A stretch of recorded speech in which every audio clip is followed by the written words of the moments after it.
চাহিদা ও যোগানকে সামনে রেখে বিশ্ববাজারে দুগ্ধজাত পণ্যের দাম কমেছে। গ্লোবাল ডেইরি ট্রেড জিডিটির অক্টোবরের দ্বিতীয় নিলামে বেড়েছে অংশগ্রহণকারীর সংখ্যা, তবে কমেছে বিক্রির পরিমাণ। প্রতিবেদনে দেখা যায় ১৬৫ জনের অংশ নেয়া নিলামে ৪০,৬২১ টন পণ্য কেনাবেচা হয়েছে। টন প্রতি গড় দাম পড়েছে $৩,৮৮১। গড়ে দাম কমেছে ১.৪%।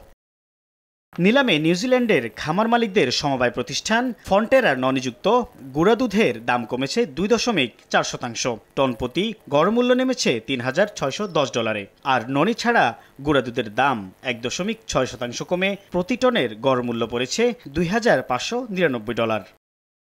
আগের নিলামের মতো এবার সবচেয়ে বেশি কমেছে মোজারেলা পনিরের দাম। এতে দেখা যায় ৫.৩% কমে বিক্রি হয়েছে $৩,২৩০। মাখনের দাম ০.৮% কমে নেমেছে $৬,৬৬২।